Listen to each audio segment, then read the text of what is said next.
Just like looking at myself on camera because I'm awesome.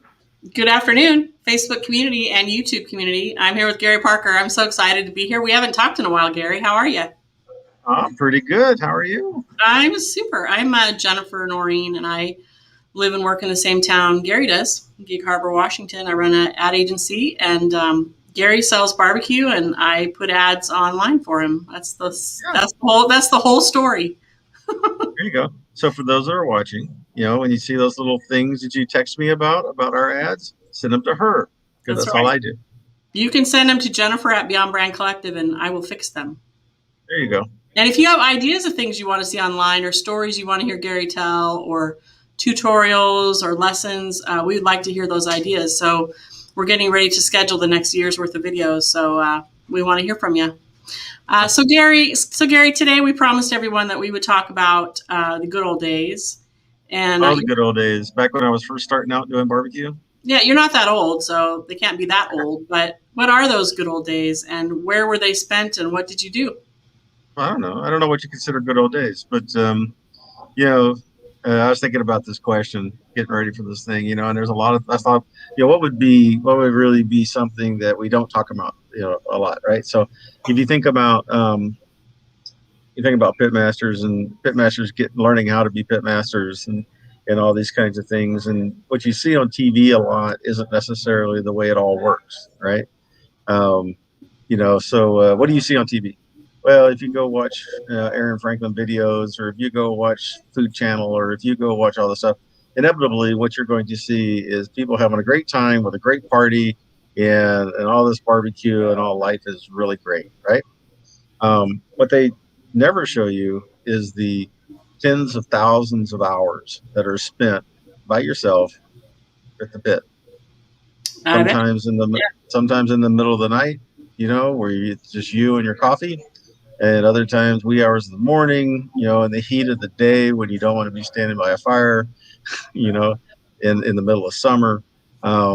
This is really where pitmasters become pitmasters, right? Is because we deal with all those things, right? And and a lot of times you'll go through that labor early on when you think you know what you're doing, but you don't. And you put all that labor in, and you deal with all that adversity, and then the barbecue's not that great. It's just like, what happened, right? Why did I did the same thing I did last time and it didn't work? And so, if you really want to talk about, the best times, the good old days, sitting by the pit is that's really what it's like, right? There's nobody around, there's no glory, there's no cameras, there's no anything. It's just kind of you, fire, and smoke, and the stars in the sky many times, right? Yeah, and the day that you forget a step or you do something different or something disastrous happens is the day that 3 people tell you how amazing your food was. It is, that does happen sometimes, right? Yeah, You kind of go, wow, I'm glad I made them happy, right? Because I was trying really hard and it didn't come out the way I wanted it to, but they thought it was great, so good. Yes, I have those days in advertising as well, where the quirkiest, funniest, goofiest idea that you think will never work is the one that brings in tons and tons of response. And it's like, wow, I think I'm going to work less hard because the things that are quirky are what works. So that's, I always tell people to tell the real story. That's why we're here today, because this is what makes you real, to your audience. And we always have a lot of people that watch these videos because they like to hear the real life sort of background. So I guess one question I have for you is, how did you learn how to barbecue? I mean, you didn't come out of your mother's womb knowing how to cook brisket. So, well, I am Texan, so I'm halfway down that path. Anyway, I probably started barbecuing when I was 4 or 5 years old. Mm-hmm. We had an old iron. For those who are old enough to remember what a wash pot is, it's an old iron pot that you could sit on top of a fire, right? And it would boil the water and you'd wash your clothes in it, right? So as washer and dryers and things like that came to be, wash pots kind of fell by the wayside. But what they were, since they were made out of iron, they were really good barbecue pits, right? And so you could build really good fires in there and put some kind of wire mesh over the top of it. You just cook over the top of whatever it was you're burning. So that's where we started, I guess, when I was 4 or 5 years old, and I discovered what smoked meats were all about. And then it's just gone from there, And but to more to the point of your question was it really wasn't. There comes a point where if you're going to do barbecue like I do, you start to take it a lot more serious, right? And than just trying to make a Saturday afternoon good dinner for you and some friends. Mm-hmm. And um, and so when I got the first trailer pit and I started learning what trailer pits were about, right? And because you'd see this stuff on TV and YouTube, but it's I wasn't lying a minute ago when I say it's tens of thousands of hours, right? um, every single weekend and every single chance I had, right? It was doing that all the time at the exclusion of everything else, right? And again, I was serious. It's wee hours of the morning, because you're up early before everybody else, trimming out meats and getting them on that pit, Mm-hmm. dealing with things like, oh, the fire won't start today. I wonder what's up with that, right?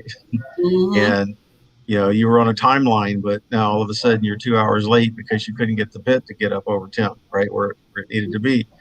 You know, Who and would you, you have been cooking for? Who were you cooking for? whoever I could get to eat it. You know, as we went on in time, family, we just had a lot of leftovers because I would just make a lot Mm-hmm. because yeah, I could. Um, we'd eat what we want. We'd give as much of it as we could away, but and we'd eat the rest of the week on stuff like briskets and ribs and things like that. Because we just had it. And then the next weekend would come around, and there it goes. I do it again, right? And as we went through time, we got more sophisticated because people found out I was doing it, right? And Mm-hmm. they knew I was going to give all that stuff away, so they'd show up for dinner, right? At one point, when my daughter was married to an Air Force guy, we used to invite all the one stripers over, all the airmen over, and on Saturday afternoon, right? And so we'd be sitting there cooking, and then I had somebody that would eat all that barbecue, right? Wow. So you had And we a just built-in we just feed audience. the yeah, we just feed the Air Force guys, right? And then they could go off and go party for the night. Did, We did did you all do, kinds of things like that. did you do chicken and pork and brisket, or just have you always been sort of famous for brisket? Well, I do them all. Back then, it's like you said, I'd always have briskets on, always, Mm-hmm. and then I would put ribs on, and I'd put chicken on because everybody in the family had their favorite, right? And so I'd make them all every weekend, and and that Yeah. was really an interesting study in how to do multiple types of meat on a pit at the same time, right? And they're all the different Safe, phases and do different things, and safely, and with the right temperature. yeah, yeah, and make them all come out great. Mm-hmm. And believe me, not everything always came out great, but we always enjoyed it. We always had a good time, and like I said, you're there by yourself, and you're learning. You're learning lots. You notice things. It's really what happens. It's very organic in nature.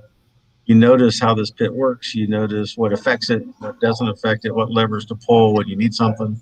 You Mm-hmm. know, and you talk to through the time, you talk to other people that are doing the same thing, and they figure something out. And through those BS sessions, you catch an idea, and Yeah. you try it the next time. And so Yeah. and I tell people this regularly. My trailer pit that I was doing all that stuff on, I probably spent 20,000 hours at it, right? And you think about how many days that is, right? But I added it up one time. It was about 20,000 hours I spent on that pit. Trying to understand all the different levers and things that would affect the outcome of a barbecue. Mhm. So no wonder when you got to Washington and you couldn't find good Texas barbecue, it was an Yeah, emergency. You had to yeah, create that. It sounds like it was just a part of what you did for fun and obviously for right. food and providing for your family a meal. And when it was missing, it was like, well, wow, I got to fix this. So Yeah, where's that going to come from? yeah, Oh, I can't get it here. I got to go make it myself. Oh, good. I know how to do that. yeah, yeah, that's Right. fun. Yeah, that's fun. And you've shared it with our community, and it's been a hit. Apparently, we know it's more than a hit. And your brisket seems to be the most famous. What do you accredit that to? Why do you think the brisket is Patience. the star? That's patience. The secret to great brisket is patience, right? Mm-hmm. And then just following the process to a relentless degree. I mean, a lot of times the difference between a good brisket and a mediocre brisket is 3 or 4 degrees Fahrenheit, right? Interesting. Yeah. It's that critical, right? When you do things, and not all our briskets come out perfect, right? But we can land them consistently within a window, and that's what we do, right? Yeah. I mean, and a lot of times people won't notice. At least they won't notice like I notice, right? What the quality of that brisket is. Because I walk by the windows all the time and I watch Dylan or somebody cut, right? And I'm not. I know they know what they're doing, but because they make it look easy, but I'm looking at what that meat's doing, and I'm going, oh well, that one's over rendered and that one's under rendered, and Mhm. but everybody seems to like it, and it's all from plus to minus. It's a very narrow window that we serve everything in. So Yeah, so you're a bit of a perfectionist about it, but you've honed exactly how you like it over many, many years. So, yes, and it is just from listening to you talk, it's temperature, it's the degree of seasoning, mm-hmm. it's Yeah, I think the it's smoke, the right, care of the grill, it's the smoke, it's the wood that the smoke is created with. right. Um, it is the A lot of times humidity, length of time it's cooked, humidity. humidity, Does yeah. does brisket come out better in Texas heat than it does in Washington State moderate weather? Uh, you just adjust for whatever it is, right? Yeah. Dry heat, wet heat, doesn't matter. High Yep. altitude, low altitude, you Yep. just adjust. So on a hot day when you're preparing a grill, is there something different that you do than you would on a 45-degree day? Yeah, I stand further away from the grill because it's hot over there. Yeah. Right? Yes, for And in sure. the wintertime, I stand really close to it because I'm really cold. Yes. So people don't just like meat on their plates; they like the sides. And you're also a little bit famous for your fried pickle, fried okra, Yeah, fried fried pickles, fried okra, they're staples. And, chili. and learning how to do those come from something I haven't introduced up here yet. But back home, we have a thing called the fish fry, and I don't Mhm. know if you've ever been I to a southern fish fry, but mhm. we go out all day and catch catfish all day and clean them up and bread them up with cornmeal and whatever, and of course we make hush puppies and fry catfish a lot, but inevitably you grab your pickles and you'd bread them, and you'd grab your or your okra and you'd bread it, you'd fry that Mhm. stuff in there too, and it's just cooking, right? It's just outdoor cooking for a bunch of rednecks, really. Yes, and so it's catching what you cooked, and it's investing the whole day in it, and it's enjoying a meal with family, and Right. probably swimming in the same river or water We did hole a lot of that, came especially on those off the 110. grill. I bet you would. So I know from just being your friend and colleague that you also had some race cars in your background in Austin. Did you guys used Oh, yeah. to Well, race not in cars? Austin, it was here. Oh, it was Yeah, that here. was my first Okay. son.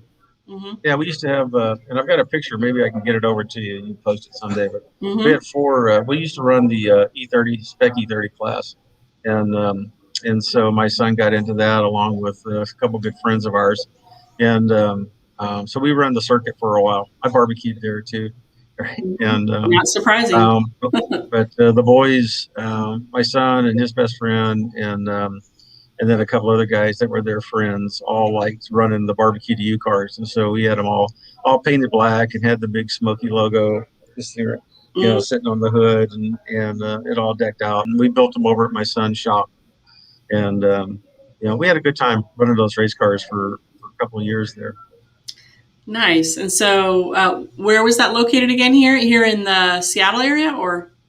That was it's a circuit, right, that we're on, so we would do Pacific Raceways up in I think it's anyway. Over in Shelton, we do the Ridge. We go down to Oregon and do Pacific Raceway, no, ORP, and Portland International, right? And Mhm. there's a couple up in Canada that we would go to. Anyway, it's kind of a circuit, and every weekend we were at a different track, right? So Yeah, it would be fun to dig up some pictures from that and show your audience. That'd be fun. yeah, we got a bunch of that stuff. Yep, for sure. So, when did you start barbecue to you then? When did you move to the Pacific Northwest and get a hankering to start a barbecue restaurant here? Oh well, that's a progressive thing, right? So we moved here in '97, and that's when the story began. I bought the trailer pit in 2006. I think it was, and then it was shortly after that I had the company, right? But you were catering, backyard catering for a while before you. Yeah, that was where that's why it's called barbecue to you. It Mhm. was I brought the barbecue to you, right? Ah, got it. Okay. Yep. And and everyone always asks, are you going to expand? Are you going to put barbecue in other places? oh, please, Love to. Gary, come open a restaurant. Is there any reality to that wish? It's all about trying to get a factory put together. Mm-hmm. And I think you and I have talked about this somewhere before, but before I can do any more than what I'm doing right now is I've got to get another location and to get a factory put together so I can get over there and start making a larger volume of barbecue. Once I do that, then we can get other stores up and Mm-hmm. down the peninsula here, Yeah. fired up. So that's what I'm looking for. Is I'm looking for a way to without breaking the bank, get a building someplace. It's got to have accessibility, where the semis and stuff can come in. Because people don't realize how much we bring in, right, as far as supplies, right. Mm-hmm. And it's not go fill up your pickup truck and go back and cook. It's we have on Mondays and Thursdays you can see we have multiple semis that come in here and unload, right. And we cook all that stuff. We can run for about 3 or 4 days off one of those drops, right. Mm-hmm. And then we have to have the next truck come in and Mm-hmm. drop it off again. So Yeah, I don't think people realize too that your business is not just the food you serve at the counter, but it's you have a pretty healthy catering business, an event catering yeah, business, and it's become a situation where if you don't schedule a good 6 weeks or more ahead of time with Gary, you won't have your event catered. So it's yeah, we everything. turn down so many. It's a lot more besides what you serve at the counter. Yeah, we do a lot of that. We do a lot of street parties. We do a lot of weddings. We do a lot of Mm-hmm. memorials, a lot of office parties. Now that COVID's over and we're starting to have Mm-hmm. office parties again, it's just we get stacked, right? And Mm-hmm. I'm sitting here looking at the calendar right now. I got on this piece of paper in front of me. I got 12 weddings between now and September. So almost every weekend is full with a full service event at this point till we get to October. Wow. And right now that's typically you and one other person, right? Yeah, Does yeah. that work? Even if there's 300, So how many people do you serve at a typical event like that? our biggest one is, I won't take anything pretty much over 300 people. We Mm-hmm. like we like 100 to 150. That's the sweet spot. But it's really hard when I do these larger 300s, 250, 300 ones because it's takes away so much food from the store, right? Because remember, we're not only cooking for that many people, we're then turning around, we're still cooking for to try to keep the store open for an 8 hour period, right? And so we do. People really just don't realize how much food we do out of here, right? And I, I just added it up. Just brisket alone for this January has been 33,000 pounds is what we've done so far, and we're just halfway through the year. And that's just brisket coming in the back door. 33,000 pounds, so 66,000 pounds in a year. Yeah, that's about what we're. That's just one of the 7 meats, right? So and so Wow, so, that so is a we lot do. of volume. So Yeah. you divide that by two, put 2,000 on that, you get the number of tons, right? Mm-hmm. And so we're in the same boat on pork, we're same boat on chicken. I mean, Mm-hmm. we've already done so much, and we've Wow. been battling problems like crazy. But this is for any of the would be barbecue people right out there in the world. Somebody asked me the other day, what's the thing that I should know? Because there was a guy talking about he wants to do this, right? And I Mm-hmm. said the thing that people don't understand is how hard it is, right? Because we do this 7 days a week. We don't stop. We never stop. Mm-hmm. Most Mm-hmm. people get a weekend. Most people go to work. They take a Right. break. They Mm-hmm. do what they do, right? Yep. And then they say, "Oh, I'd like barbecue today," and they show up, and it's here. For those of us in this process, we do this every single day. Right. We're making tons of food, Yep. and we still sell out, 6:30, Right. right, on Yeah. a day, right, Yeah. and The pains of success. yeah, and so the only way we're going to fix that though is go get that factory built, and so I can get a whole bunch of smokers in and leverage that opportunity, and so that's what we're trying to work on, and when that happens, then everybody will know it because you'll see other barbecue use up and down the peninsula probably. Yep. So you kind of touched on it a minute ago, but you're doing a lot of volume. What has COVID done? I know it's up to the price of meat, but is that changing at all, or is it just staying at that height that it reached during COVID? It's just staying.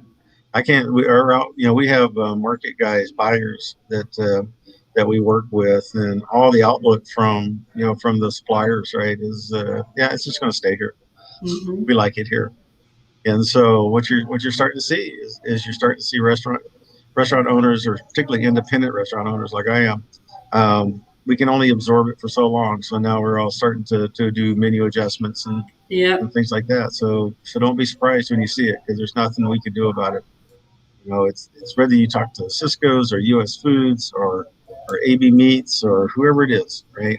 They're all really happy with those higher prices, and they're going to stay there Yeah, because they that's have a to. sad thing because it is going to affect the price of your menu and some of the opportunities to serve the community.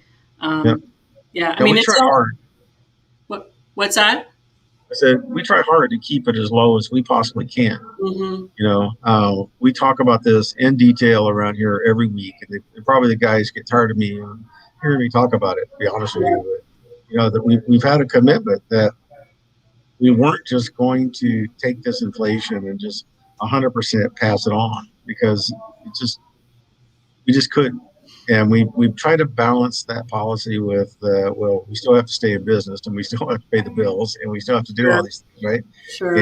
And all my employees, they need a quality of life too, and they need more money because inflation is biting them. So we struggle really hard with that question of, okay, we're going to take up the menu, but how much is too much, and so Mm-hmm. on and so forth. And I Yeah, know that some of my peers don't look at it that way. I'll be honest with you, right? Some of my peers are just, they'll just dump it at the drop of a hat.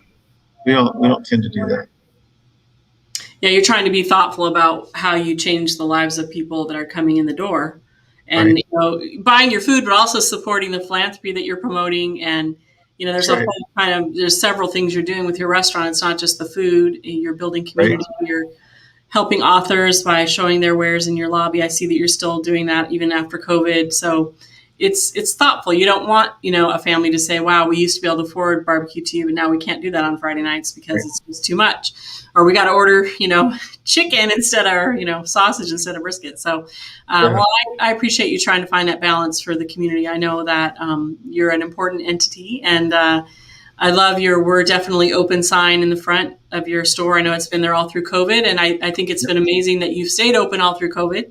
That there hasn't, with maybe 1 or 2 days of exception, you've weathered this crazy storm, and yeah, I know you're probably trying to figure out how to get through the next 6 months of the extreme busy of everybody getting married that didn't get married during COVID, and yeah. all There's a the lot of that. yeah, it's almost like That you're. plus, Mm-hmm. that plus the inflation. All right. It's actually the from an operation standpoint, the inflation is harder to get through than the COVID was, Yeah. Well, I and all these can things. imagine, which is ironic in some ways because COVID Right. created it. Yeah. Yep. Well, good to see you. Always good to chat with you and hear your stories. And we'll be doing this more. What would you say to people, given this catering conversation we just had? If I have an event in August, am I out of luck, or should I still contact you? Or what is the new reality of scheduling catering events with Barbecue to You? Well, like I said, we are August is pretty much full.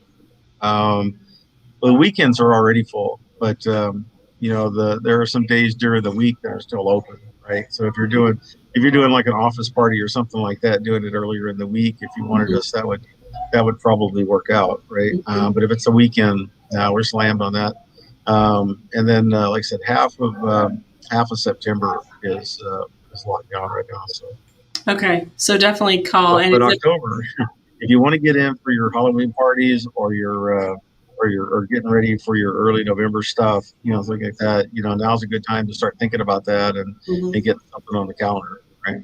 Okay, so for October. And would you like to have them reach out to you on your site or call you or email you? What's the best way for them to reach you about a Yeah, catering? the easiest way if you're doing long term stuff like that is hit the website, and because that's what I answer. I respond to those inquiries that come in from the website. Mhm. Okay. And occasionally it takes me a little while to get to one if I'm out catering one of these jobs or whatever. Weekends I'm really slow at it, but I usually try to get caught up on Tuesdays and stuff like that. Where Mhm. Tuesday, Wednesdays I'll answer those things pretty quickly, right? Just because I have the time. But once I get closer to I'm out catering and things like that, it takes a little while to get there. Okay. And as far as day to day in the restaurant, are you still doing pork belly Saturday? Are there any Pork special? belly and burn ends on Saturday. Yep, Okay. And then absolutely. And And otherwise, We're still over at Edison's on Friday. okay. So Edison's on Friday nights. And do you have to order ahead for Edison's, or do you just show up? It's first come, first serve. Just show up. Okay. Sounds good. All right. Well, good to see you, Gary. And 11 to 8 in Point Fosdick, Gig Harbor, Washington. It's barbecue to you. It's the best barbecue in the area. If you check his reviews, you'll see that there's so many people that even from out of town that taste Gary's barbecue and just think it's the best. So it's our pleasure to interview you and learn more about your story, Gary. We'll talk again. All right. See you soon. Bye, everybody.